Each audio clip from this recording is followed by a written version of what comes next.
Ladies and gentlemen, should there be a price tag on faith? The government insists there shouldn't be when it comes to the largest congregation of devotees the world has ever seen. Unfortunately, the aviation industry feels and believes otherwise. Tomorrow, ladies and gentlemen, is Mauni Amavasya. As many as 10 crore devotees are expected to turn up for this Amrit Snan. It's the most sacred ritual of the Maha Kumbh.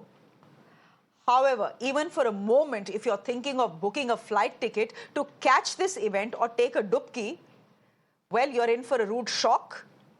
From New Delhi, ticket fares have surged to 22,000 rupees on Indigo and 32,000 rupees on Air India. Usually the ticket would be, one-way ticket would be 5,000, worst come to worst, 6,000. Flights from Mumbai are similarly expensive, reaching 27,000 on Indigo and 32,000 on Air India. Some routes, like from Bangalore and Kolkata, are already sold out for Indigo, with Air India's fares reaching up to 65,000 and 43,000 respectively. These prices for January 29th have left many devotees disheartened. In fact, if you compare the prices, then it's probably cheaper flying to the United States of America or Paris or Kuala Lumpur than trying to fly to Prayagraj right now. My colleague Akansha spoke to some passengers at the Allahabad airport. Listen in. Well, otherwise, a small and sleepy airport, Prayagraj has been buzzing with air traffic due to Maha Kumbh Mela, and this has led to surge in airfares, so much so that a round trip to Prayagraj is more expensive than the international travel, even though the Civil Aviation Ministry has directed airlines to add more flights and rationalize the fare. Ground reality is completely different. Now, let me give you an example. As far as Delhi to Prayagraj is concerned, the ticket is anywhere between 22,000 to 30,000. This is from Delhi to Prayagraj. Now, if we see from Chennai to Prayagraj, you'll be very shocked to know the prices for one way is anywhere between 54,000 to 60,000. Now, let's look at Ahmedabad now. It is again just like Delhi, anywhere between 24,000 to 30,000. So this is the reality days after Civil Aviation Minister has directed airlines to rationalize the fare. The ground reality is completely different. In fact, let me go across and speak to a few of the passengers who have come here. Yeah, I mean, I booked about a month ago, and then it was 40,000. I believe that now yesterday my friend had called from Cochin. He mentioned that it is almost about 80,000 return trip from Cochin. So we are here from Delhi, and the flight charges were 26 per person. And despite paying so much, we had to wait for the whole day because our flight was scheduled at 1:30, and it left at 8:30 in the night. So we were there at the airport and wasted entire one day for it. The present price, what I am thinking is there is no regulator body is properly working. So the aviation minister might have taken care of these issues. Because now what I've heard is more nearly 30,000, 40,000, 50,000 prices are being hiked. In fact, in your budget for a Prayagraj flight, you can actually fly to Paris and even have some change left over. I'm not kidding. A non-stop flight from New Delhi to Prayagraj for some time next week, let's say the 7th of February, has prices starting from 23,000 rupees. On the same day, flying non-stop to destinations like Hanoi, Singapore, Dubai is cheaper. Their fares are starting from 19,000 rupees, 15,000 rupees, 16,000 rupees. And here you are paying 22,000 rupees from Delhi to Prayagraj, even if you have booked in advance. Even flights to Paris, ladies and gentlemen, not just Paris, London as well, are within reach. They are priced at 20,000 and 24,000 respectively for February 7th. It is this surge pricing that has even forced some of our lawmakers to speak up. Listen in to what Raghav Chadha of the Aam Aadmi Party is saying. हैरानी की बात यह है कि आस्था और पवित्रता के महापर्व को एयरलाइंस ने यानी कि फ्लाइट कंपनियों ने अपने मनमानी कमाई के अवसर में तब्दील कर दिया। सामान्य दिनों में प्रयागराज की जिस फ्लाइट का खर्च 5 से 8 हजार रुपए हुआ करता था, आज वही फ्लाइट आपको 50 से 60 हजार रुपए तक की खरीदनी पड़ रही है। यानी कि फ्लाइट कंपनियां श्रद्धालुओं से मनमाने रेट वसूल रही हैं। Now, the DGCA says it is doing its part. It says it held a meeting recently with the airlines and had asked them to increase flights and regulate fares. The DGCA says it has even given a clearance for 81 additional flights to Prayagraj, which means that 132 flights can now fly into Prayagraj carrying pilgrims every day. But the issue we are looking at is not restricted to the Kumbh. Instead, what it shows is how flyers in India are still at the mercy of predatory pricing by airlines, who have no scruples in obscenely jacking up prices whenever there is an occasion of faith or human tragedy. Airlines say that this is an inevitable process in a free market economy based on market forces of supply and demand. But like we have seen in Prayagraj, predatory prices are pricing out your faith. Is the government really doing enough? That is a question I'm putting to my guest this evening. Pradeep Mahaur is leader of the BJP. Silas. Vivek Silas is a national spokesperson of the Samajwadi Party. Devesh Agarwal is a chief analyst at the Bangalore Aviation. I'm getting it wrong, .com. You can correct me. Dr. Vandana Singh is an aviation expert. She is joining me on the broadcast as well. Devesh Agarwal ji, thank you very much for joining us. Please tell me, the airlines will resort to predatory pricing. After all, they are in the market to make profits. I understand that. I want to ask you why the government can't stop them, because every time something like this happens, in fact, I remember exactly a year ago in February, a parliamentary panel had recommended that the government needs to step in and stop this predatory pricing.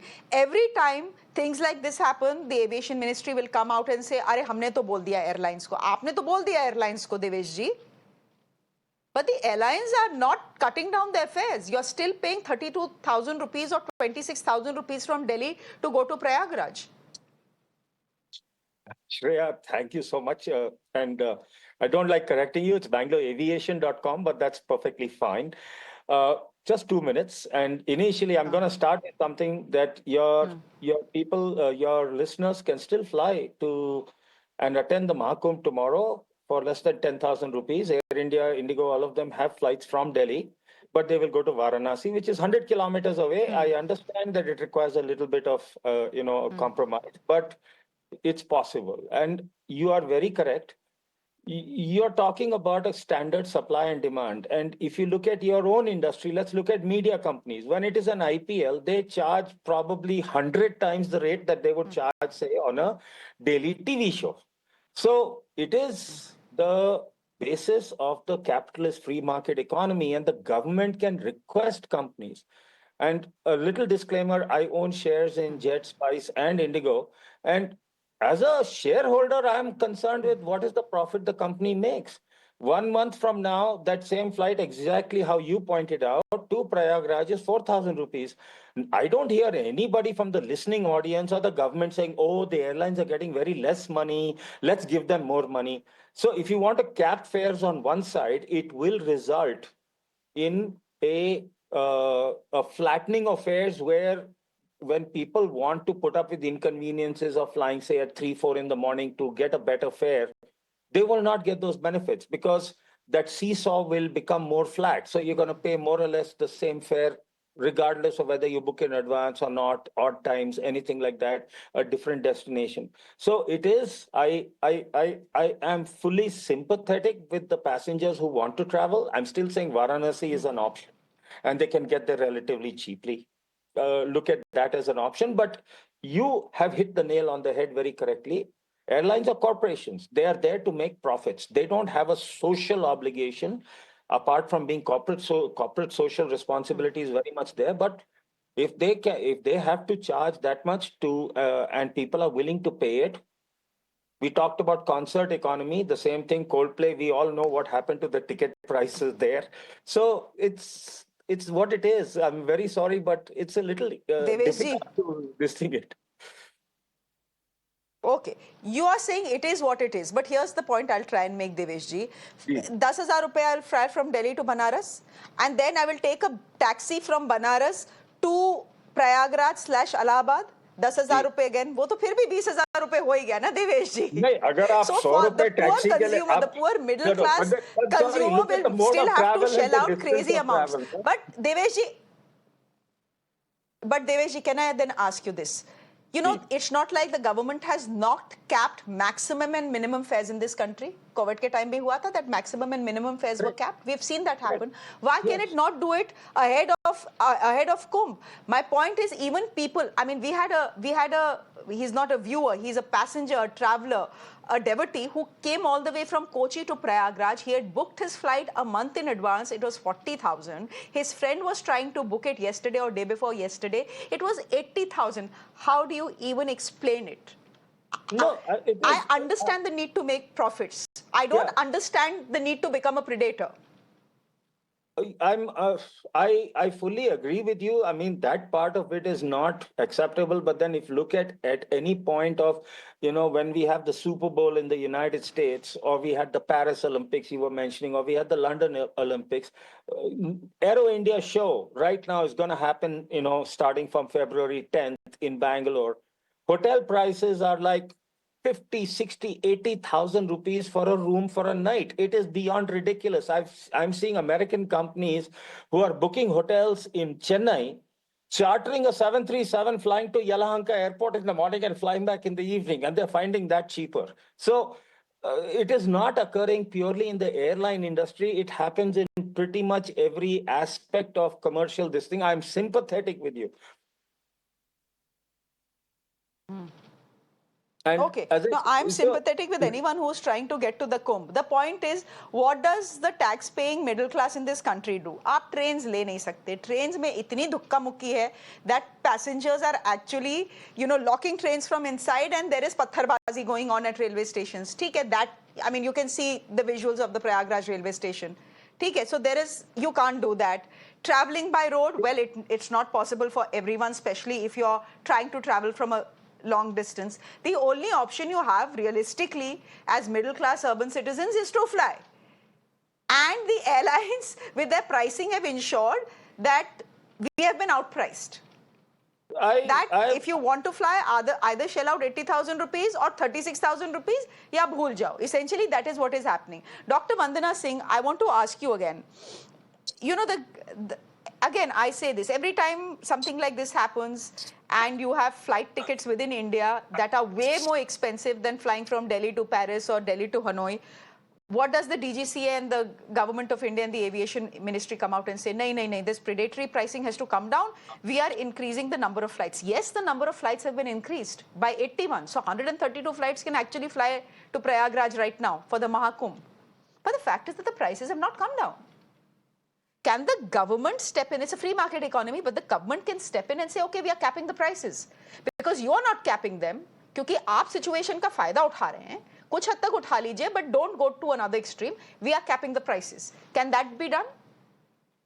Thank you, Shreya, for having me on your show. And good evening to everyone over here and the esteemed audience. Yes. First of all, Shreya, I want to take everybody away from media where we are talking during IPL what happens, or during soccer what happens, or during a Coldplay concert what happens. I want to say to all of us, if we can do this regularly every year for Hajj, for Umrah, and for Hajj, we organize ourselves so well. We add those 1,500 flights. We divide it between the carriers, whether it's Saudi, whether it's Air India, we divide it. We plan the charters properly. Then why could not we do this for something like an auspicious occasion which has come after 144 years, the Maha Kumbh, where we know which is going on up to 26th of February, where there are these 4 auspicious dates. And yes, it is definitely predatory. There is low-cost carrier. There's no low-cost carrier at all now left in India. For that matter, I just flew in from Mumbai to Delhi today, and one way I have paid 22,000. Now that's the ripple effect of Prayagraj, because everything is being diverted towards that end, where we talked about these 132 or 150 flights, whatever the number may be. The question is that the regulation should have happened, the planning should have happened much earlier. It was known that Maha Kumbh is coming. This auspicious occasion is coming, where X amount of crores of people are going to be there. Then why was this not planned properly? Why is this predatory pricing happening? Why is there no capping? Why are we making hay while the sun shines? And I say this as an aviation person. Why do we make hay while the sun shines? And that too on somebody's faith? No, nobody would like to go, because even traveling within the country itself right now, we are left with Indigo and Air India. And Indigo, with their 79% market share and remaining with Air India, so many flight cancellations, so many engine issues, shortage of pilots. There is no uniform tax, what we call value-added tax on air turbine fuel within the country, within the states. They may be 11% by the center, Okay. but across the states, it's totally different. So yes, somebody coming from Chennai is going to face this problem. Somebody coming from Cochin is going to face this problem, because there are value-added taxes on top. So the question is, where does the buck stop? But ma'am, someone coming from Mumbai to Delhi should not be facing this problem. Yes, Vandana ji, but someone like you coming from Mumbai to Delhi should not be facing this problem and paying 22,000 rupees. The fact also is, the moment the algorithm is such that moment you start booking your tickets, you will see that the prices actually keep going up. Because the algorithm has figured that you need to travel on this particular date to that particular destination. The prices keep going up. That's what I find fascinating. Pradeep Mahaur ji, इतना बंदोबस्त किया, कल मौनी अमावस्या पे 10 crore लोग आ रहे हैं. Yogi Adityanath has also said that all VIP protocol has been suspended for Moni Avasya because so many people are coming. Now, all along, he's predicting it, I'm not predicting it. All along, we have known that this, that a huge number of people in crores are going to show up at Prayagraj. Should the government not have done some intizam for people who want to take an airline or a flight and come to Prayagraj as well? पहले ही से नहीं बोल देना चाहिए था कि हम cap कर रहे हैं fares to Prayagraj, increase your flights. अब क्या mid season you are telling us that 81 flights are being increased? The government and the aviation ministry have been caught sleeping essentially. You were not prepared. First of all, we need to understand that this is one of the biggest gathering in the world, where so many people are coming at one place, and I can understand the pain. I can definitely understand the pain to the people, but there are our aviation industry is free price industry, where government can have very limited intervention. Government can intervene to an extent where they can, facilitate more number of flights. That's it. And as far as the pricing is concerned, pricing is automatically decided by the software. There can definitely be some kind of a capping. But what will happen with the capping? That has already been explained by the aviation expert. Because if you intervene in the sense that you start capping, that will affect all the flights in different areas, and not now. It is going to affect for later also. So there are pros and cons of each and every process. When you are adopting certain process, and as far as reaching to the place is concerned, there are various different ways, because ultimately the flights are luxury in India. We should accept. Pradeep ji, flights are luxury. There are many ways. But please don't tell us to take a train to Prayagraj. No. I'm sure you will not make that suggestion even to your worst enemy. Not only trains. 75,000. वहां तक पहुंचते पहुंचते आम का अचार बन जाएगा. 75,000 new buses are started.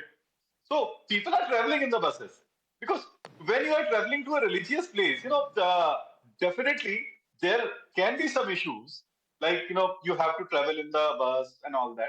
But ultimately, little bit of compromise when you are traveling to the religious place, when such a big gathering is happening, so many people are getting little bit of compromise, though the middle class citizen always makes. Compromise on the luxury.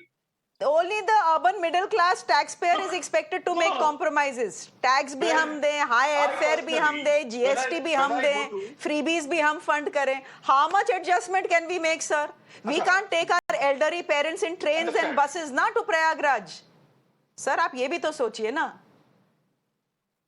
The government was caught napping. You should have increased the number of flights right in the beginning. That is increased. Or you should have said we are capping fares. It is not working. Because if you tell airlines, please, if you tell airlines, Mr. Mahaur, if you tell airlines, please अपने आप से regulate कर लो. If you request them, वो कभी नहीं करने वाले. इस देश में request से कभी कुछ नहीं होता. Vivek, Silas, would you want to come in here? Beyond a point, the BJP has a point and the government has a point. Beyond a point, they have no influence over the aviation industry. This is a free market economy. They can ultimately do whatever they want to do. And do we not say that the government has no business being in business? No, Shreya ji, good evening. First of all, I'm reminded of the Honorable Prime Minister, what he said. It became quite viral and it is remembered by people even today. What he said that Hawai chappal wala bhi Hawai jahaj mein chalega. And I'm shocked what is happening today. Definitely, it's the world largest gathering in Prayagraj. One of the gentlemen is saying you can go to Varanasi and from there you can take a cab to Prayagraj. But Varanasi and Prayagraj have a distance of 120 kilometers. Why didn't he say that we can walk for 120 kilometers? Absolutely failure of the Indian government. They should have capped because, as you rightly said, how much are we going to pay? And the same was the case with when petrol and diesel and other prices are increased. That the government says that we have no, we don't have any control over them because they are corporations. But something has to be done. Something has to be done for the benefit of the people. But unfortunately, this government is doing nothing. And I will tell you, this is just the result of the privatization that has been done. And this government, unfortunately, is promoting the privatization in the country. Not only in the privatization aviation, is good. What, ma'am? No, sir, privatization is good and promoting industry is very, very good. We need more businesses in this country. They generate wealth. They give employment. Hamara GDP अच्छा होगा. All that we need. I am not saying the government should take back control of airlines into its own hands. But I am saying when you know that airlines and the aviation industry is going to indulge in predatory pricing, not profiteering. Profiteering is fine, Devesh ji, but predatory pricing at least take some control. You wanted to say something, Devesh ji. See, what Vandana ji made was a very, very correct point. Okay. She made a very, very valid point. See, the way the Hajj organizers do it, they don't ask the airlines to cap their pricing. They charter aircraft. Now, I know that I can charter aircraft at an X amount of dollars. You're planning, I'll give you a simple statistic. You said 10 crore people are going to come to the Kumbh tomorrow. The entire passenger traffic, air passenger traffic of India in the year 2024 was 16 crores. On one day, you're going to get almost 2/3 the number of people that flew in all of India in all of 2020. But sir, all of them are not going to fly, na? No, I'm not. 99% are not going to fly, I was just giving it a comparison. Shreya ji, मैं वही कह रहा हूँ ना कि Vandana ji made a very, very valid point. The aircraft, the Hajj flights are not chartered by a government and they are not this thing. It is the organizers who do it. So the people who have organized the Kumbh they know कि bhai, I'm going to get so many people. I'm going to have so many flights. Why can't you charter aircraft? Then you control the pricing. But sir, then airlines, see, in a way, sir, you are also introducing Hajj, how many people go to the Hajj airlines every year? 140. Sir, but how many, I mean, you're comparing this to the Hajj. How many people from India go to the Hajj every year? 140,000. यहाँ पे 10 crore people are going to come on one day and you know it. You know by the time the Kumbh ends, some 50, 60, 70,000 people would have come. Yeah. You know all of this and yet you're not prepared. That's my limited point. And you're letting the aviation industry get away with murder. What I'm saying is the suggestion made by Vandana ji offers a great via media where we are not introducing socialist controls of pricing and these kinds of elements. We retain the free market economy by having a alternate for people who want to fly. We charter aircraft, we fly repeatedly, we can carry those planes, and a passenger is got the option of saying, hey, you are going to charge me 20,000. I don't want your ticket. Trust me, the same algorithm what you were pointing out will automatically bring that price back to 5,000 or 6,000 rupees. It's a simple supply and demand. As long as the passenger is not there, the fare will be low. So the secret is getting a alternate via But media. okay, I understand that. Great, it's a good idea. But we only have 330 planes available for charter in India. 330 planes, sir. Outside India, who stopped you? But anyhow, I get the point you're making. It will not be enough. The scale will not be enough is the point I'm trying to make. But I get what you're saying. That there are ways to ensure that airlines keep their ticket prices in check if you start hiring chartered flights. That's a good idea. But again, there are just 330 chartered planes in this country. The scale will not be enough. We'll leave it there. Thank you very much, Devesh ji, for joining us, giving us your perspective. Pradeep Mahaur, Vivek, Silas, Devesh ji, and Dr. Vandana Singh. Always good to have all of you on the show. Thank you so much. Ladies and gentlemen, on that note, I'm stepping into a quick break on the show. Coming up next, who's muddying Delhi's waters? Is it the Aam Aadmi Party or is it the BJP? That's up next. Do